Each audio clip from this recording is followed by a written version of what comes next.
Hey everyone, welcome to the investor.bet NRL round 15 betting trends preview. 5 games coming up this weekend with a number of teams having buys due to state of origin. Obviously, a lot of teams are also going to be without certain players. I'm going to cover all that in this video. Plus, we're going to go through each matchup, the betting trends, the history between these matchups, some of the stats, the recent trends. And also, I'm going to share with you a lot more stats than normal in this video. Just with the 5 games on, I've got a lot of extra information that I want to run through about each game. So it's going to be a really good and informative video before placing your bets this weekend. Before we get into the matches though, I want to quickly flash back to round 12. So the round right before State of Origin game 1, where the 10 teams playing in that round were missing players, or most of them were missing 1, 2, or a few more players. In round 12, underdogs won all 5 games, and 4 of those wins were by at least 19 points. The Dolphins beat the Bulldogs 44-8. The Eels beat the Seagulls 30-10. The Roosters beat the Sharks 42-16. Knights beat the Panthers 25-6. And in the final game, the Raiders beat the Warriors 16-10. Just quickly looking at each of those 5 games, now knowing the team's form following that, it's not a huge surprise. A lot of those results, like Dolphins have pulled off another big win since then, but the Bulldogs definitely very disappointing in that game. Eels beating the Seagulls, not too surprising. Roosters 42-16 over the Sharks. Probably a bigger margin than you would expect, but it's not a huge shock. Knights beat an undermanned Panther side, that's okay. And Raiders Warriors decided by a try in wet conditions. Those 5 games, all legs up, paid $135 if you'd multied all 5 teams together who won.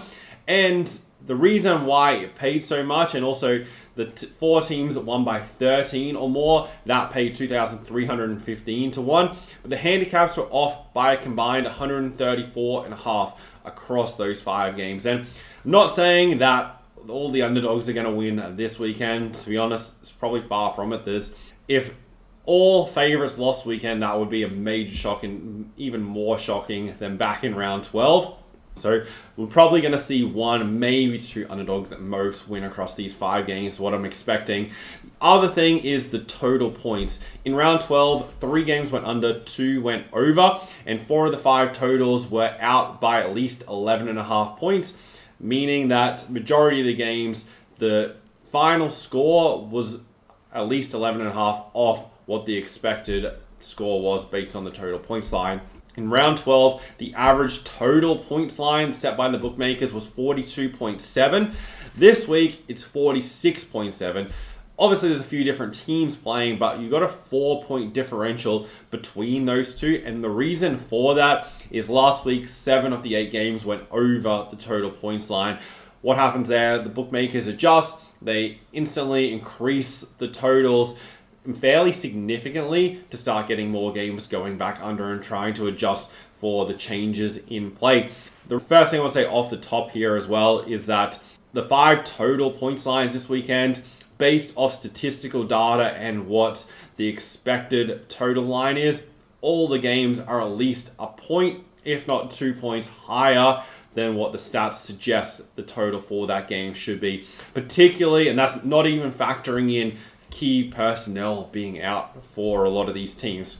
And definitely keep that in mind before betting. This isn't to say every game is going to go under the total either. It's just knowing that majority of the totals that you're going to be taking are going to be higher than what they really should be. So definitely keep that in mind. First game, Sharks versus Dragons. The Sharks are $1.30 minus 10.5, and the total is 46.5. Sharks have won the past 9 versus St. George, and they've also covered the past 4 against them. Last season, they met twice. The Sharks won the first meeting in round 9, 20-10, and they won the second meeting in round 25, 38-10. Back in 2023, the Sharks also won both meetings that year very convincingly, 40-8 and 52-16. Across those past 4 meetings, the Dragons haven't scored over 16 points. They also haven't scored over 10 in 3 of the 4 meetings. So Sharks historically have had a really good record against them. 5 of the past 6 meetings have also been at least 10-point margins, suggesting a history of this matchup being blowout encounters, even though it's a rivalry game. The Dragons come into this with a one-day rest advantage, having played in Brisbane on the Friday night, and the Sharks played at home on the Saturday night against the Warriors. Sharks, though, are at home for back-to-back weeks. Dragons lost 56-6 last week against the Dolphins.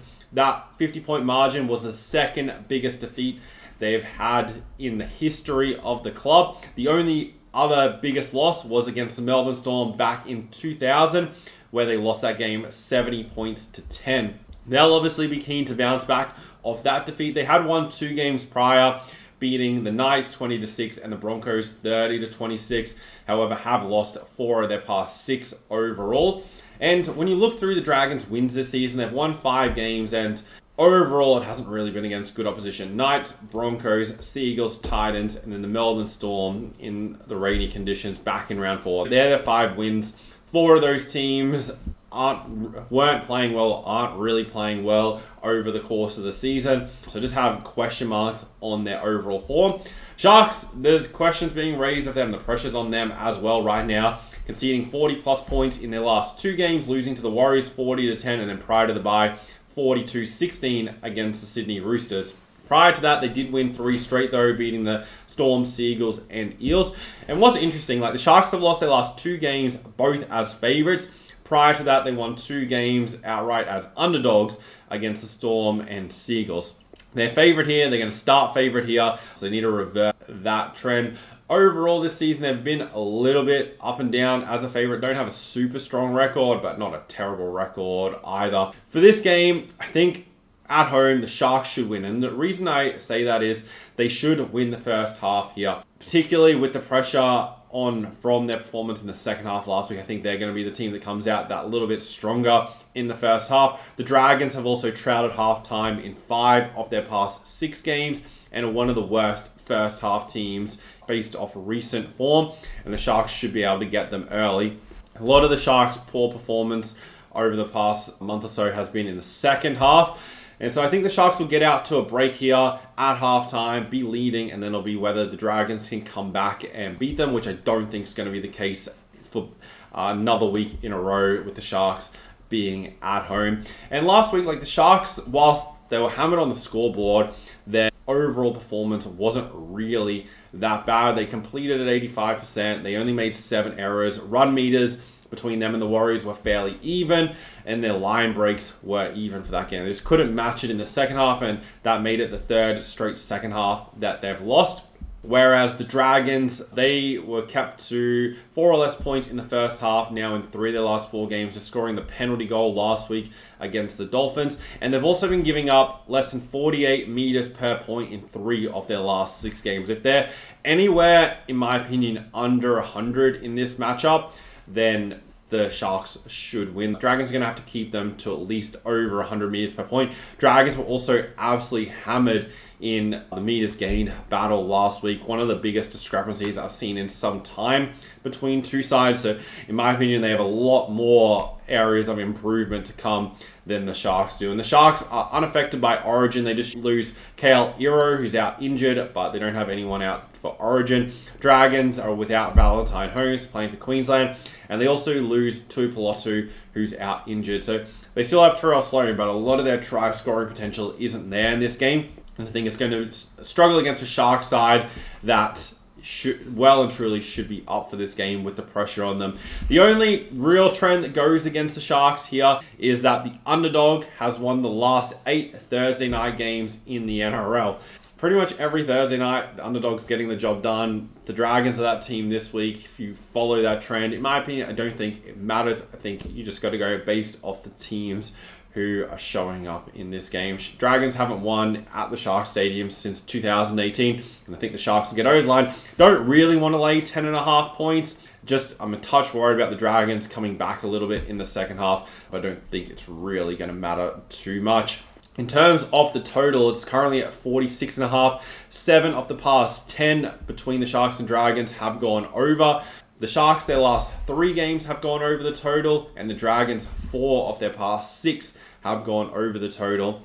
Both these teams should clean up defensively. That'll be where the key focus is on for them both. For this match, I was expecting the total to be around the 45.5 mark. So I think it's a point high, but nothing major. Don't have a strong lean on the total. Sharks could definitely really get a roll on, but I just don't know if the Dragons will completely let that happen. The issue with the Dragons is they've been poor defensively in the first and second half. And the Sharks should find points in the first half. They've been doing that most of the season, and it'll just be whether they can continue that on in the second half. If the Sharks have a big second half, it'll go over. If they don't, it'll likely go under the total.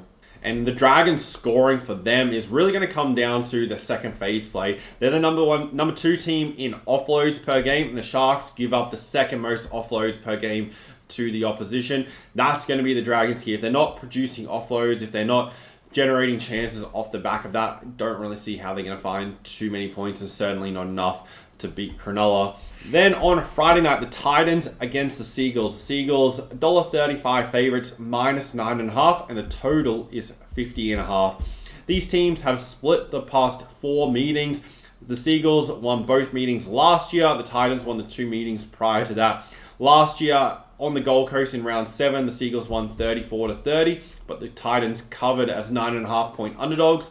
And then at home in round 20 down at Brookvale, the Seagulls won 38-8 as 9.5 point underdogs once again. Titans have covered 3 of the past 4 versus Seagulls, with all those being as underdogs. And also, interestingly, the current handicap is exactly what it's been for the past 2 meetings between these two sides. So bookmakers have just put up the same number. Obviously, with the Seagulls up and down form, they're one of the most unpredictable teams in the competition. I can see why they've done that. 8 of the past 10 between the Titans and Seagulls have been decided by at least a 16-point margin, if not more. Lineups for this game. Titans lose Fodawaker and Tino. That dramatically impacts their forward pack. Seagulls are unaffected by state of origin, with Daly Cherubins dropped from the Queensland side. They do lose Lehigh Hopper from fullback after being injured against the Knights last week, but they get Tom Trebojevic back in to play fullback, so it's not a dramatic impact from them. So with Turbo coming back in, Seagulls are on a 2-day rest advantage, having played on the Thursday night, Titans playing on the Saturday, but Manly are travelling for back-to-back weeks after playing in Newcastle last week. Similar to the Thursday night game, both these teams are going to be very disappointed with their performances last week. Titans being blown off the park by the Broncos in the first half. They were down 28-0 at halftime, went on to lose that game by 30. They've now lost 8 of their past 9 games, really struggling. They've lost 3 straight. They've trailed at halftime in each of the last 5. And they're also kept scoreless in this first half by the Broncos last week, and they've been kept at 8 or less in the first half in 4 of their last 5 games. Titans, partially just due to the fact they're constantly losing games, have also lost the second half in 8 of their last 9 games as well. For the Seagulls, they had the game near enough to 1 against the Knights last week, leading 16-0, but were outscored 26-6 from halftime onwards and ended up losing the game. They've been on this run, loss, win, loss, win, loss, win for the past 7 weeks. They've led at halftime in their last 2, and I think they'll come out really strong here and try and put the Titans away early, like teams have done to them so far this season. The thing with the Seagulls that worries me a little bit, as much as I think they should win this game, like everything with the Seagulls is they should, and it's a matter of them getting it done. Cherry Evans should really step up and make a statement here. He played very well against the Broncos a couple of weeks ago, got Manly the win there, and then I don't think he really took control in that second half last week against the Knights to get the Seagulls over the line. I think that was a big reason for them enforcing him being dropped from the Queensland side. But for the Seagulls, they've had this trend of playing down to their opposition. So across their past month, they lost to the Knights and the Eels. Knights were ranked 15th when they played them on the ladder, and the Eels were ranked 16th. But they won against the Broncos, who are ranked 8th, and the Cowboys, who are ranked 6th. Titans ranked last on the ladder. They've recently lost to the Knights at 15th, Eels at 16th. Surely they can't lose to the Titans, ranked 17th. So expect Manly to travel up there and get the win, and it'll take a big turnaround in form for the Titans to be able to win this game. But obviously they are at home. Statistically, there's fairly monumental differences between the two sides, both in attack and defense, with the Seagulls being significantly better in both. And I think the way these teams are playing, you'd expect Manly to have majority of the ball. The Titans have had less possession than their opposition in 8 of their last 9 games. They've also run for less meters than their opponent in 9 of the last 10 games, which that sets up well here for the Seagulls to have the better field position and also more of the ball, as the Seagulls have only conceded 32 plays inside their own 20-meter zone to the opposition across their past 3 games. Teams against them, the Knights had 10, the Broncos had 11, and the Eels had 11. So not giving up a lot of opportunities on their line. Last week, the Knights scored a lot of long-range tries, which contributed to that being a low number of just the 10. But I think the Titans, based on their stats, aren't going to have that much field position. Titans also miss a lot of tackles. They've missed 40 plus over 4 times so far this season. Last week, the Seagulls had one of their better games in terms of line breaks, with the 8 line breaks and 32 tackle breaks. And they did miss 37 tackles, but I think they'll clean that up. It hasn't been an ongoing pattern. The last time they had 37 or more missed tackles was back in round 2 against the New Zealand Warriors. So expect the Seagulls to win this game, more so from a should perspective. The total is 50.5. 4 of the past 6 between these two sides have gone over the total.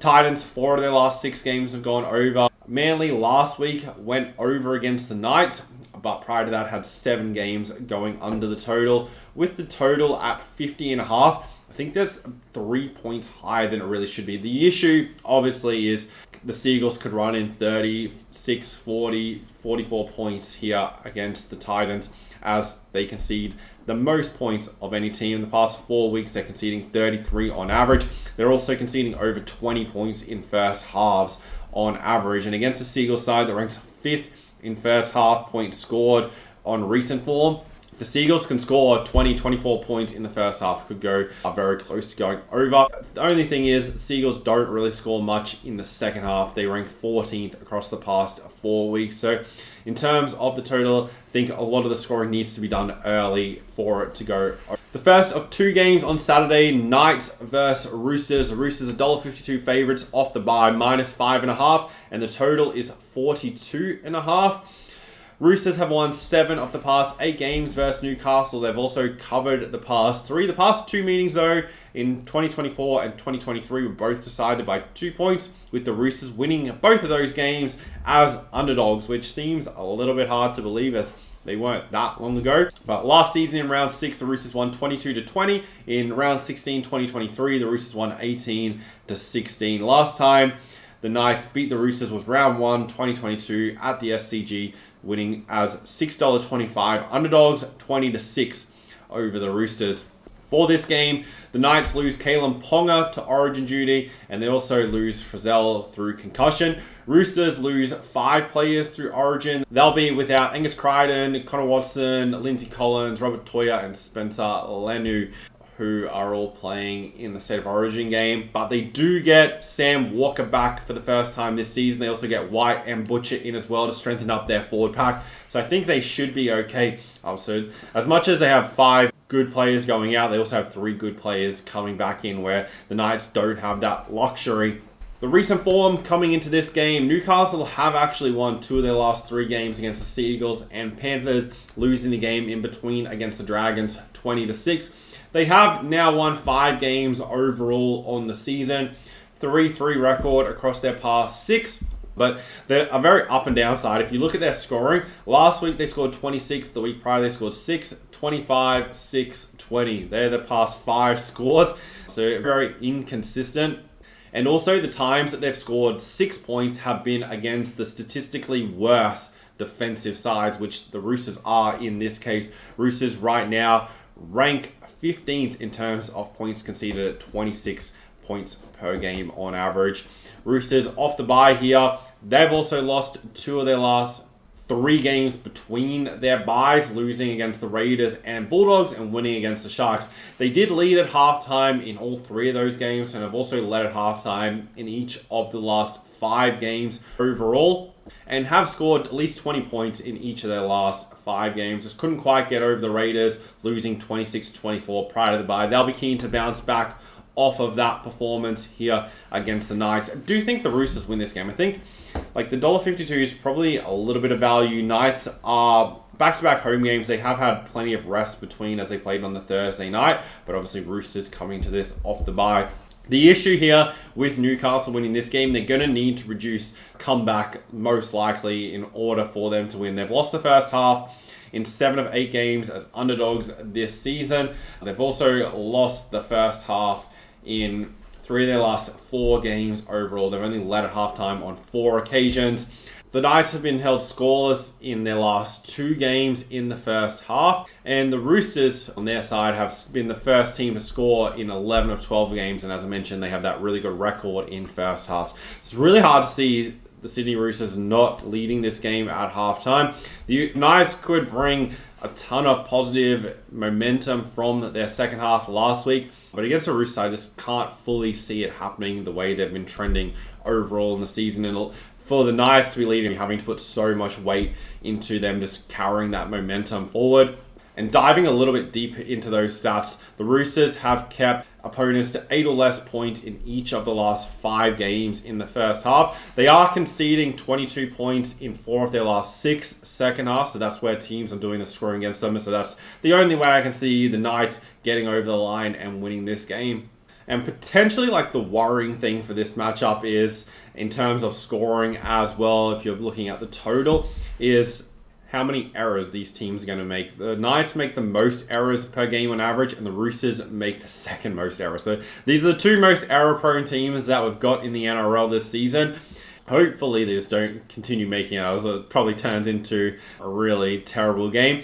There's a chance that if both teams are making a lot of errors, it gives up good field position, as that's generally what happens in those situations. So I'm slightly cautious of that in terms of betting totals right now. Across their past 4 games, Roosters are averaging the second most points of any team. Knights, though, are averaging the least points of both teams combined at 34.8. So they're absolute at polar opposites. Statistically, this total, which is currently at 42.5, this is a one that is low, but a fair total for this game I had at 41. So I do still think it's a couple of points higher than what it realistically should be. I think Knights, like, they'll find some points, but they're not going to run in 26 points like they did last week against the Seagulls.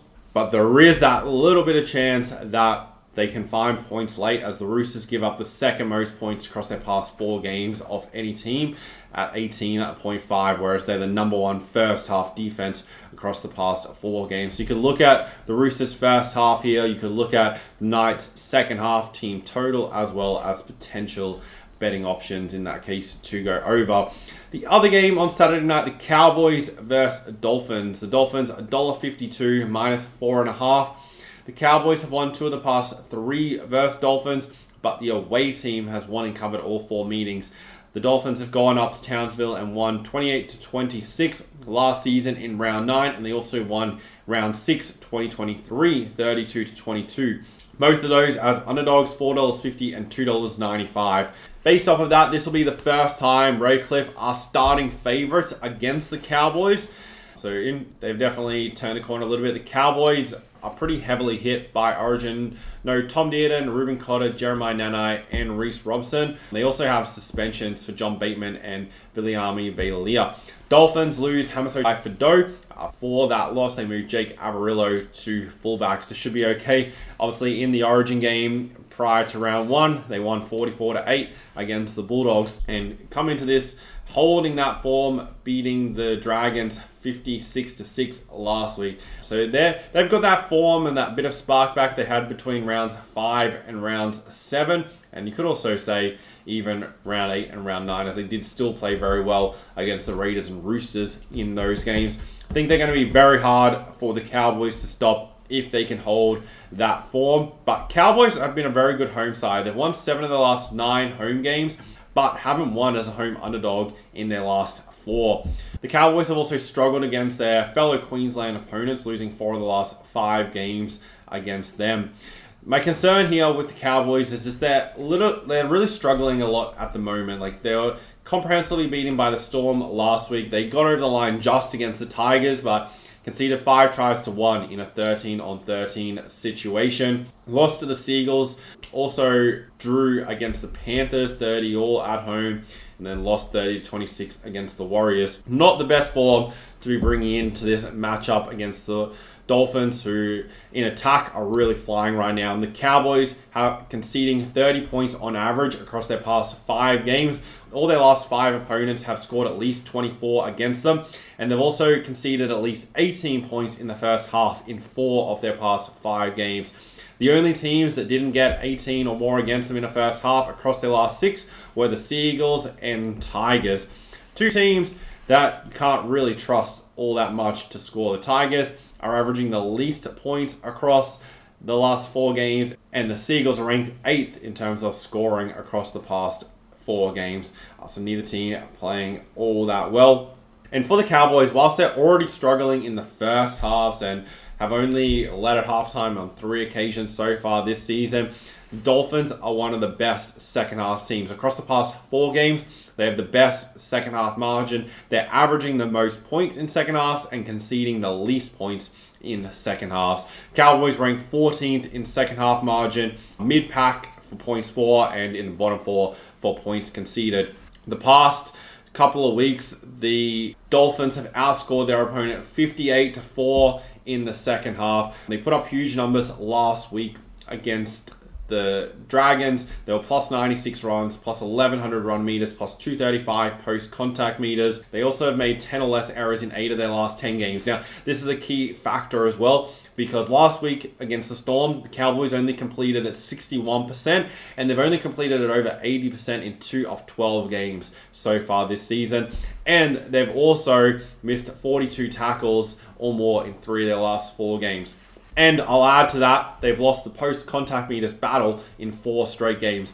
All those factors considered tell us that Dolphins should dominate field position. They should have the ball down their attacking end majority of the game.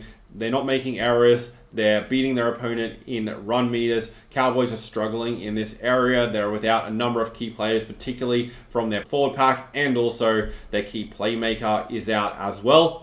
I just think the Dolphins will have too many attacking chances, and that weight of possession close to the line should eventually tell in this game. For the total, it's currently at 49.5. This is a game that I can see going over the number. Dolphins are in really good point scoring form. The past 2 opponents, they've outscored them 100-14. I'd be definitely looking at their team total, as I think they're going to have to be the one that's going to largely contribute to this going over the total. Is the Dolphins aren't really conceding many points. They've only conceded 14 points combined across their past 2 games, and they haven't conceded more than 16 across their past 4 games. And you've got Warriors and Bulldogs across those matches as well. So it's not like they've only been playing really bad teams. Cowboys have had 5 of their last 6 games go over the total. Dolphins have had 5 of their last 7 go over the total. 3 of the 4 between the Cowboys and Dolphins have gone over. I'd be leaning, I really think this is the one game that can go over. But as I said, it's going to come down to the Dolphins scoring. I think Cowboys can find 12, 18 points at absolute most. And the Dolphins are going to need to be the ones to really run in the points to get it to go over. But it's the one of the games that is most likely to of all the teams. And then the final game on Sunday afternoon, the Rabbitohs versus Bulldogs. The Bulldogs at $1.42 favourites, minus 7.5, and the total is 44.5. The Rabbitohs have a 1-day rest advantage, having played on the Sunday against Canberra. The Bulldogs playing on Monday against the Eels. Earlier this season, they met in round 7, so not all that long ago, and the Bulldogs won 32-0. As $1.32 favourites. Last season, just the one meeting, Rabbitohs won 20-16 as $1.53 favourites. In 2023, they split the meetings that year. Bulldogs won in round 19, 36-32, and the Rabbitohs won in round 6, 50-16. So Bulldogs have won 2 of the past 3 versus South Sydney and covered the past 3. For this game, the Rabbitohs lose Cody Walker and Latrell Mitchell. Bulldogs lose Stephen Crichton, Matt Burton, Max King, and Kurt Mann. With Burton going out, it's definitely obviously helpful. With Lachlan Galvin coming into the side, he played, I think, about the final 20 minutes or so in the matchup on Monday. And that'll definitely help them.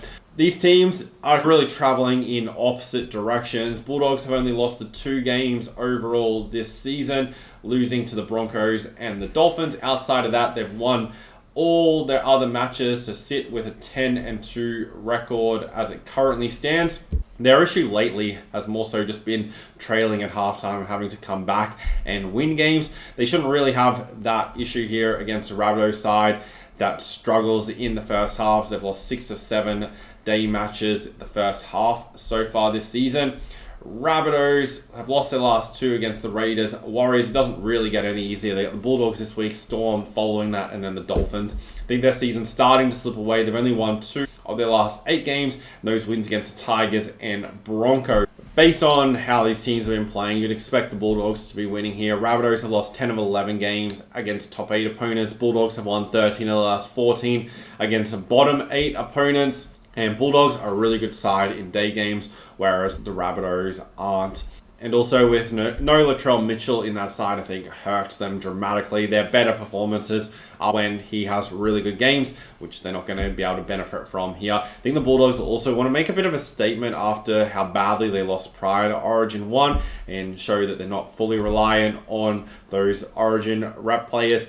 Rabbitohs have conceded equal season high 36 points in back-to-back weeks leading in. So Bulldogs shouldn't have too much issue finding points here against them. Their attack got rolling against the Eels, scoring 30 points in that game. They've scored 24 plus in 4 of their last 5 games. And I think they'll definitely find enough points here to get over the line against a Rabbitohs side returning from Canberra. Bulldogs are the number 1 defensive side so far this season. Rabbitohs rank 11th defensively.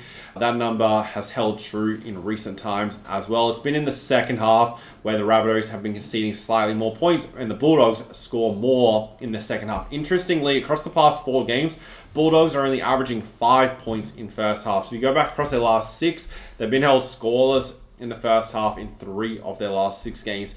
That's what the Rabbitohs are going to need to have to do for them to win this game, but I don't think they're going to be able to. I think the Bulldogs is going to be a little bit too strong for them. Rabbitohs just can't generate scoring chances and line breaks this season. So if we go back across their past 9 games, because that's where this really stands out, they are 27 line breaks compared to their opponent having 63, so minus 36 line breaks across their past 9 games, and they've also had less run meters than their opponent in every single game this season.